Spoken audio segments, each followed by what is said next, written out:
Hello kelas 7, how are you today? Bertemu lagi dengan Mas Riris dalam pelajaran IPS kelas 7 dan topik kita hari ini membahas mengenai peninggalan-peninggalan sejarah masa Islam di Indonesia. Oke, jadi didengarkan, disimak baik-baik materi ini supaya kalian paham dan nanti di akhir slide silakan kerjakan tugas yang sudah disediakan. Oke, langsung saja kita mulai. Yang pertama, peninggalan-peninggalan sejarah pada masa Islam di Indonesia. Yang pertama itu adalah masjid. Masjid seperti yang kalian tahu adalah tempat ibadah orang-orang Islam.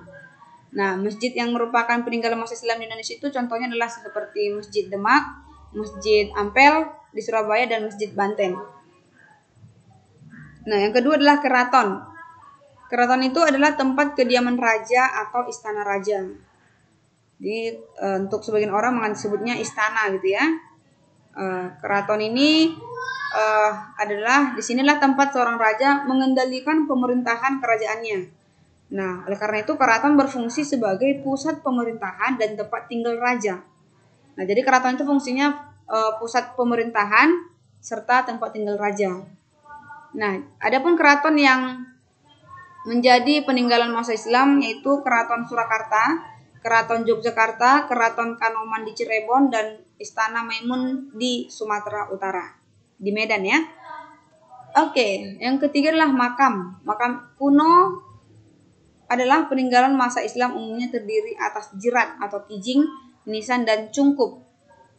Nah, makam ini sama dengan kuburan ya, atau tempat terakhir bagi orang yang sudah meninggal.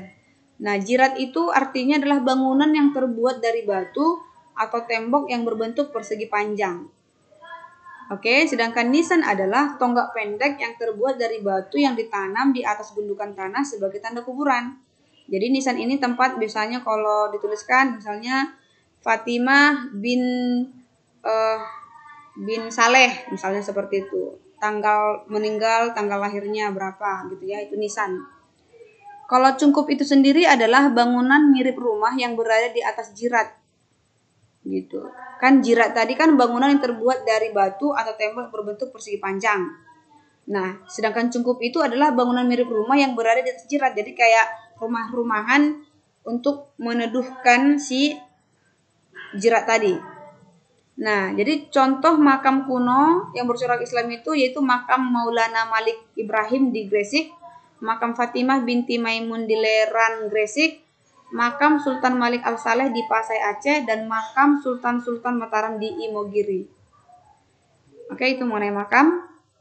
Yang berikutnya kaligrafi. Kaligrafi adalah menulis indah dan disusun dalam aneka bentuk menarik dengan menggunakan huruf Arab. Nah, beraneka ragam hias kaligrafi dapat kita temukan pada dinding masjid atau batu nisan. Next, karya sastra. Karya sastra itu terdiri dari 4. Yang pertama babat. Babat itu adalah karya sastra berupa cerita berlatar belakang sejarah. Contoh babat yang ditemui peninggalan Islam itu babat Cirebon, babat Tanah Jawi, dan babat Giyanti. Kedua, hikayat. Hikayat adalah karya sastra berupa cerita atau dongeng yang dibuat sebagai pelipur lara atau pembangkit semangat. Contohnya hikayat Hang Tuah dan hikayat Raja-Raja Pasai. Yang ketiga, suluk. Suluk itu adalah kitab-kitab yang berisi masalah gaib, ramalan tentang hari baik dan buruk, dan makna atau simbol tertentu yang dihadapi manusia. Contoh suluk Wijil, suluk Malang Sumirang, dan suluk Sukarsa. Yang keempat, syair. Adalah puisi lama yang setiap baitnya terdiri atas 4 baris yang berakhir dengan bunyi yang sama.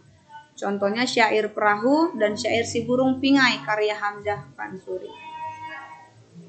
Yang terakhir, seni tari. Salah satu tarian yang merupakan peninggalan dari masa Islam adalah tari Seudati atau tari Saman dari Aceh. Tarian ini dilakukan dengan iringan nyanyian yang sebenarnya adalah selawat atau pujian kepada Nabi. Oke, dan yang berikutnya adalah debus. Debus merupakan kesenian bela diri dari Banten, dan sekaten merupakan upacara peringatan kelahiran Nabi Muhammad SAW yang diadakan setiap bulan Rabiul Awal tahun Hijriah di alun-alun Surakarta dan Yogyakarta. Jadi itu dia tadi beberapa peninggalan-peninggalan masa kerajaan Islam di Indonesia. Oke, silakan dikerjakan tugas yang sudah disediakan dan kirimkan ke WhatsApp pribadi Mas Riris. Thank you for attention. See you in the next video. Bye bye.